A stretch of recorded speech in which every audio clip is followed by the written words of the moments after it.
Assalamualaikum. Halo, nama saya Andarini Permata. Mulai hari ini kita akan belajar bersama dalam mata kuliah Konsep Dasar Bahasa Indonesia. Di pertemuan pertama ini, kita akan membahas tentang hakikat bahasa. Sebelum dimulai, saya ingin bertanya lebih dulu, apa yang selama ini kalian ketahui tentang bahasa? Secara universal, bahasa dimaknai sebagai perilaku yang berbentuk ujaran. Ahli juga mengartikan bahasa sebagai bunyi bermakna yang dihasilkan oleh alat ucap manusia. Lalu berarti, apakah bahasa binatang tidak bisa digolongkan sebagai bahasa? Manusia menggunakan bahasa untuk memengaruhi pemikiran orang lain, baik untuk memahami atau bahkan menyepakati. Bisa juga untuk melakukan perjalanan waktu, yakni dengan cara mengingat masa lalu atau merencanakan masa depan. Tapi binatang tidak bisa melakukan hal tersebut dengan bentuk komunikasi yang mereka gunakan. Untuk lebih jelasnya, yuk kita lihat sifat khusus bahasa manusia. Yang pertama adalah produktivitas, yang kedua komposisionalitas, yang ketiga kreativitas, dan keempat fleksibilitas.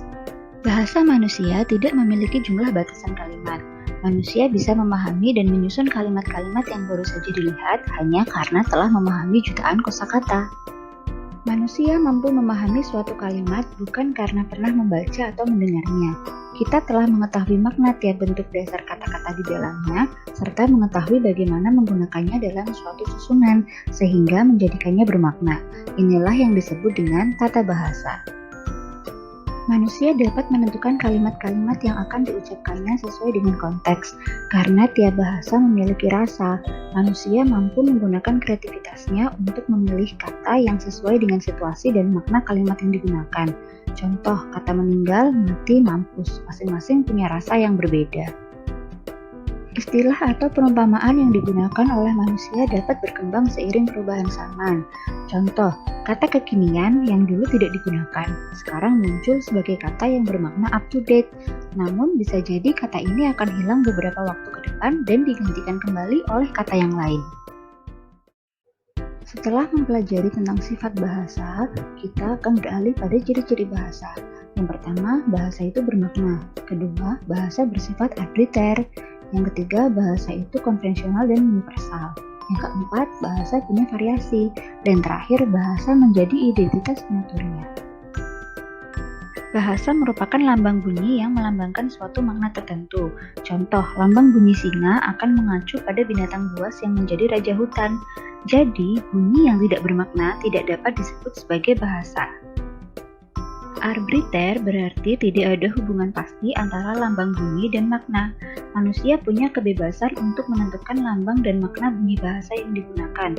Contoh, makna raja hutan dalam bahasa Indonesia dilambangkan sebagai singa, namun berbeda dalam bahasa Inggris yang menyebutnya lion.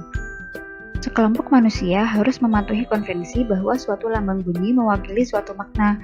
Contoh, masyarakat Indonesia menyepakati singa sebagai binatang buas yang disimbolkan sebagai raja hutan, sementara Inggris menyepakati lion sebagai lambang bunyi terhadap makna yang sama. Selain itu, bahasa juga bersifat universal karena pasti terdiri dari vokal dan konsonan. Ada 3 bentuk variasi bahasa. Yang pertama, idiolek, bersifat perorangan, karena setiap orang pasti punya ciri khas masing-masing. 2. Dialek, berlaku pada kelompok masyarakat yang tinggal di tempat dan waktu tertentu. Yang terakhir, ragam, dibedakan sesuai dengan topik, lawan bicara, dan medianya, lisan atau tulis. Suatu kelompok sosial akan merasa berbeda apabila memiliki bahasa mereka sendiri.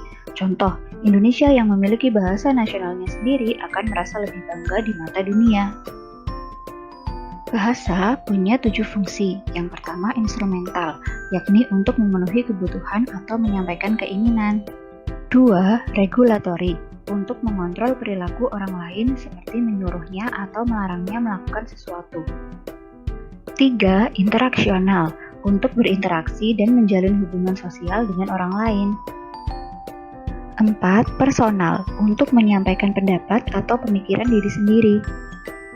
5. Imajinatif, untuk mengekspresikan ide-ide fiksional dan imajinasi di luar nalar. 6.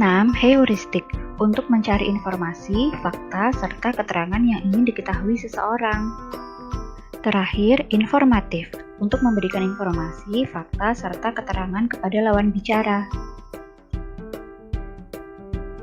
Oke, sekian dulu kuliah kita hari ini. Saya akan menutupnya dengan quotes.